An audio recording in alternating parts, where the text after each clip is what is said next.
ఇది కల్వకుర్తి ఆశ్రమ పాఠశాల గర్ల్స్ హాస్టల్. ఇక్కడ ఫుడ్ బాగాలేదు, మేడం వాళ్ళే వండి పెడుతుర్రు. నిన్న నైట్ అయితే మేమే వండుకున్నాం.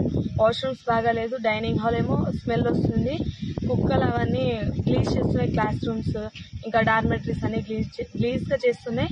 మేము నిన్న బయటికి వెళ్ళి ప్రాబ్లమ్ చెప్పుకోవాలంటే కూడా మమ్మల్ని బయటికి వెళ్ళడానికి ఇస్తలేరు.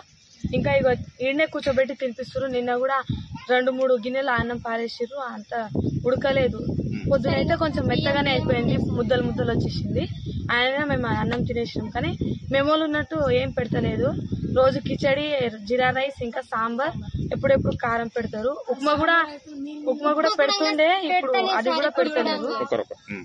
అయితే డైనింగ్ హాల్ కూడా ఈ వీక్ లో అయితే నిన్న ఎగ్స్ ఇచ్చిర్రు. నిన్న ముందల డార్మెటరీలో ఒక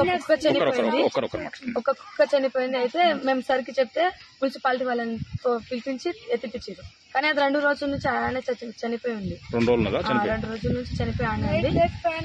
మా రూమ్ లో మేమైతే హాల్లో పండుకుంటున్నాం. నిన్న ఒక అది చెవులో పోతుంది, ఆ పురుగు చంపినాం. నిన్న ఒకటి రూమ్ దగ్గర కూడా పాము చంపినాము. పెద్ద లైట్ వేపియండి అంటే అటు నుంచి రావాలి అని చెప్పేస్తున్నాం. ఈ రోజు అయితే మేము చాలా మంది స్నానమే చేయలేదు. అందరు వాటర్ ప్రాబ్లం ఉంది.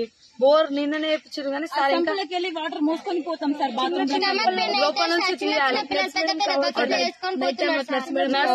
వాచ్మెన్ కూడా లేదు. వాచ్మెన్ ఉంటుంది కానీ అది ఎప్పుడు